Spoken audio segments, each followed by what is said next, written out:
నెల్లూరు జిల్లా కావలి పట్టణంలో మరియు పరిసర ప్రాంతాల్లోని ముస్లిం మత పెద్దలు ముస్లింలు వక్ 2025 సవరణ చట్టాన్ని కావలి మాగుంట పర్వతమ్మ ట్రంక్ రోడ్ నందు నల్ల బ్యాడ్జీలు ధరించి నల్ల జెండాలతో నిరసన తెలియజేస్తూ భారీ ర్యాలీ నిర్వహించారు. అనంతరం ఆర్టీఓ కార్యాలయం ఎదుట నిరసన తెలియజేసి ఆర్టీఓకు వినతి పత్రం అందజేశారు.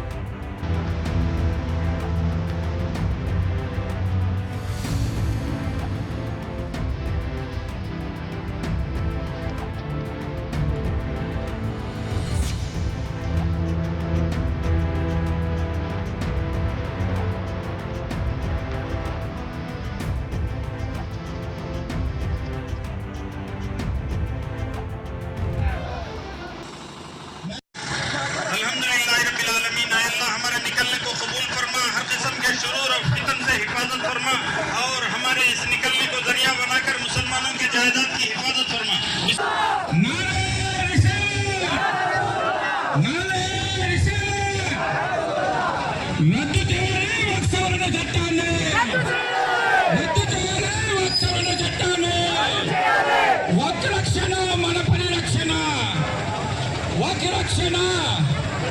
రాజ్యాంగ పరిరక్షణ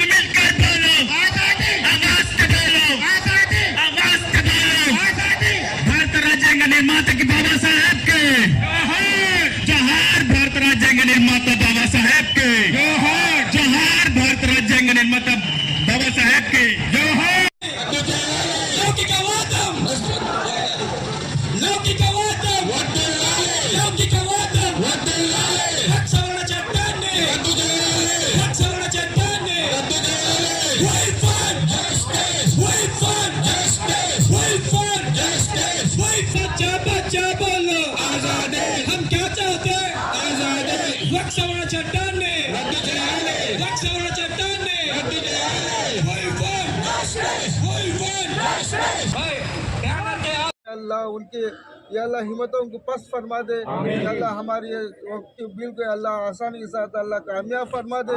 सारे रुकावटों को दूर फरमा दे. अल्लाह गैरों में अल्लाह इसके धाचक बिठा दे. अल्लाह इस अमल के करने में अल्लाह इनके हाथों को अल्लाह कपकपी डाल दे. अल्लाह मोहब्बत के साथ अल्लाह हर एक जुड़कर मोहब्बत के साथ अल्लाह इस काम को अंजाम देने की तौफीक नसीब. अल्लाह मुसलमानों के हक में अल्लाह इसको कामयाब फरमा दे. अल्लाह हमारी इज्जत का सवाल है. अल्लाह हम तो तेरे और तेरे अजीज तेरे नबी के तरीक़ों पर हम जान देने वाले हैं. अल्लाह तेरे सिवा हमें अल्लाह किसी भी एतबार से अल्लाह मदद करने वाला नहीं है. बस मदद जो भी आएगी तेरे तरफ से आ सकती है. अल्लाह तू నల్ల చట్టాన్ని తీసుకొచ్చారు. ఇంతకు ముందు 2013లో కూడా వక్ఫ్ సవరణ జరిగింది. కానీ అప్పుడు అందరినీ పిలిచి ఎవరైతే బాధ్యతలు ఉన్నారో వాళ్ళని పిలిచి అప్పుడు అందరినీ అడిగి వక్ఫ్ చట్టాన్ని తీసుకొచ్చారు. కానీ ఇప్పుడు ఎటువంటి చర్చ జరగకుండా ఎవరిని పిలవకుండా రాత్రికి రాత్రే ఈ నల్ల చట్టాన్ని తీసుకురావడం ఇది రాజ్యాంగానికి విరుద్ధం.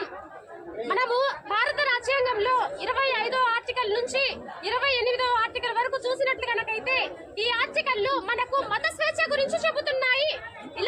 ఇలాంటప్పుడు ఎలాగండి మత స్వేచ్ఛ అనేది ప్రతి ఒక్కరికి ఉంది. ఎలాగైతే ఆంధ్రప్రదేశ్ చారిటబుల్ ట్రస్ట్ ఏదైతే ఉన్నాయో స్విక్ హక్కులు మరియు ప్రతి వారికి వారి వారి హక్కులు ఉన్నాయి.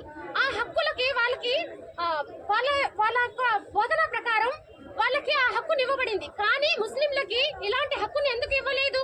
ముస్లింలు గనక ఏదైతే మసీదును కానీ ఏదైనా దర్గాల్ని కానీ లేదైతే ఏదైనా ముస్లిం ప్రాపర్టీస్ ఏదైతే ఉన్నాయో ఆ ప్రాపర్టీస్ ని ఎవరైతే నోటి మాటగా ఎవరైతే ఇచ్చారో అది కుదరదంట. అంటే